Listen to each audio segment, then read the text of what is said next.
Olá, o meu nome é Mônica Marcelo, eu sou psicóloga e o bate-papo de hoje é sobre como podemos conviver com as alterações comportamentais do nosso familiar com Alzheimer e como podemos conquistar crescimento pessoal a partir desta experiência de cuidado.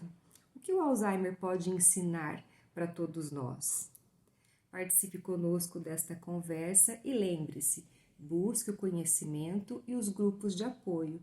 Participe do grupo de apoio de familiares e cuidadores do Instituto Não Me Esqueças.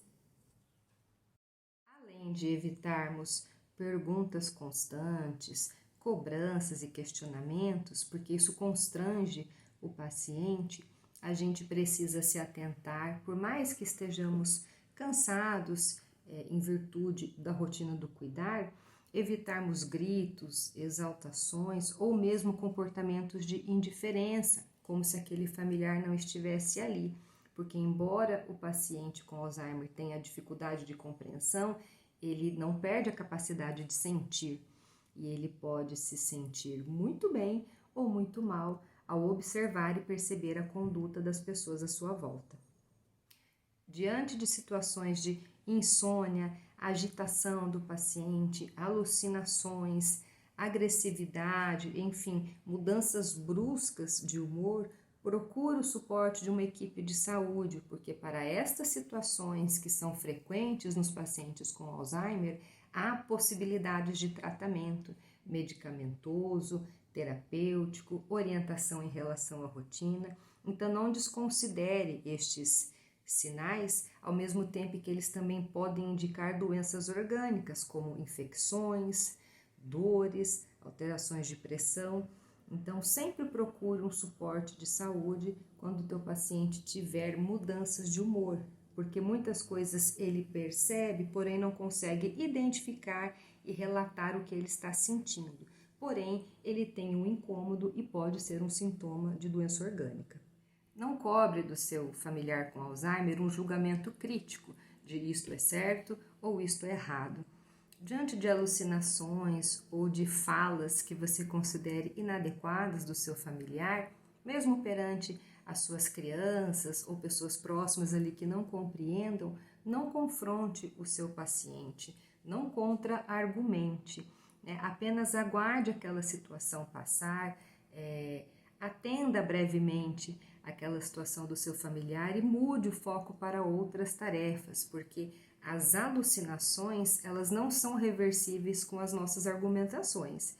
Então, não torne o paciente ainda mais agitado, né? Aguarde que aquele momento passe e direcione-o para outras tarefas. Além de não cobrar certo e errado, também não exija que o paciente conclua as tarefas, que ele tenha um bom desempenho.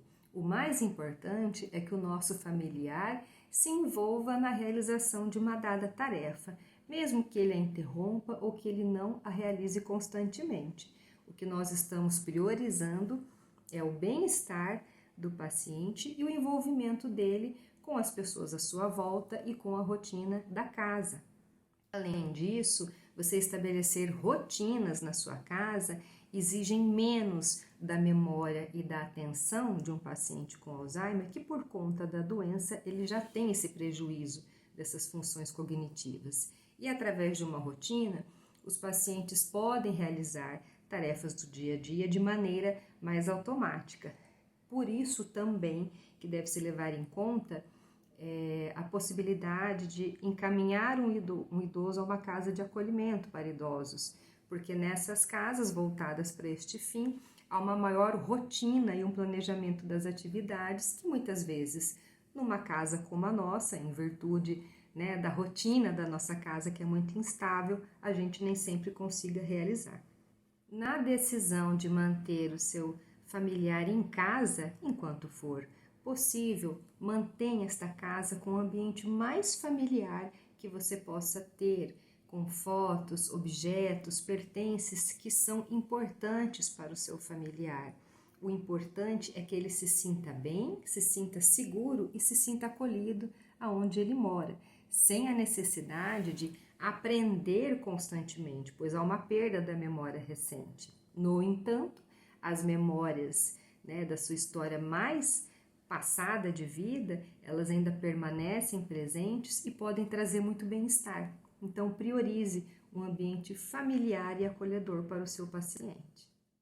Por fim, eu deixo a vocês a mensagem de que ter um paciente com Alzheimer e ser um cuidador próximo, parcial, integral, com o suporte de cuidadores ou de uma casa para idosos, enfim, toda esta rede de apoio ao nosso familiar idoso e a própria vivência da doença de Alzheimer tão próxima de nós, traz a oportunidade de transformar as nossas próprias vidas.